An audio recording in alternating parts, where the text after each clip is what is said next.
Hi everyone. We're looking at now how to find sources for our research essay. And we're looking at primary and we're looking at secondary. And you'll notice that they all are found either at the library, Sheridan Library, or they're found on Google. So let's take a look and find where we find them in Google and how we find them in the library. Please know, as we've said in class, when you're going to the library, you want to search the library. You want to also, you could set up a tutor with the librarian to help you with your essay. You can also have chats with them. Please do not forget to do that. So in the library, you can use the Boolean, and I'll just show you an example. If we were doing interior design,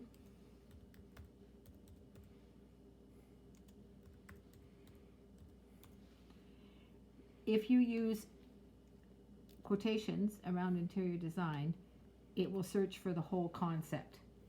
And so when you click on, you'll get 950. To find primary resources, remember we said go to text online, go to peer reviewed, because that means it's been reviewed by your peers, and also go to journal, and then go to where you want to say the last 5 years. That gives you a timeline, and you've already got it down to 3,000 from there.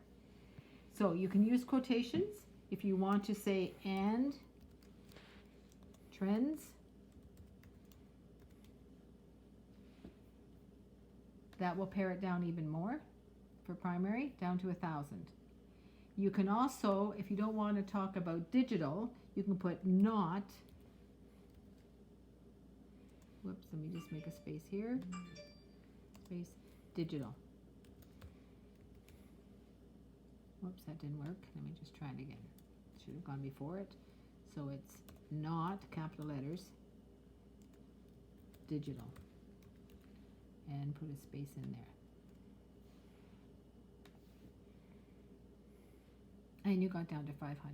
So you can tell them what you don't want to involve as well. So going back to our video then, here's the Boolean way of researching, and you can do the same on Google as well. And you know on Google, the primary sources are scholarly articles, and they'll tell you how many people have cited that article. And that's how you know it's credible. So you can use quotes around, you can use parentheses as well to make the search all 3 words at once. You can use and, all capital letters, advertising and trends. Or nursing or nurse practitioner. And I put nurse practitioner in quotes because I want them to look at the whole concept. Not excludes a topic. So it can be advertising, not digital, and marketing. And see how you do there. If you look at chapter 8, that will review sources for you in the textbook. And the textbook is found in week 1 in the content. Also look at week 3, and the PowerPoint will tell you more about sources. So when you're finding a source, just as we found on here, you skim the introduction, conclusion, and summary. So if you clicked on full text, oh, maybe it didn't, yeah, it had to log in again. Okay. And then it should be going to research again. If I clicked on full text, I have to log in to do that. But if you do click on full text, you can skim the introduction, conclusion, summary. You can skim the subheadings. And we talked about today the abstract and the conclusion. Keywords to find what's relevant to the topic that you want to research. The quality of resources, you want to see if they thoroughly cover the topic before you decide if they're going to be primary or secondary. Carefully researched and document the facts. They sound okay to you. How editors review their work, and what biases or agendas affect the content. So you're looking for hidden agendas and or biases. So high quality, which are primary sources, are scholarly books, journals, Trade books geared toward an educated general audience like Police Chief Magazine or Harvard Business Review. Government documents.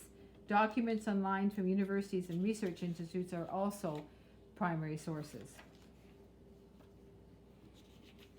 And note that businesses, government and organizations, and nonprofit organizations often require research and to convince the reader. Education.edu.gov will filter out commercial sites that are more objective and less biased and good primary sources.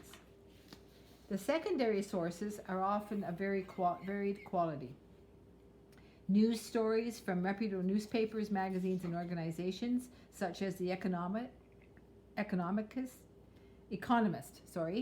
or CBC are good secondary sources. When you're looking at sources online, remember to use bookmarks or favorites to save those websites. When you're in the library, remember you can email to yourself what you found so you don't waste your time. Have fun. I know you will. Take care.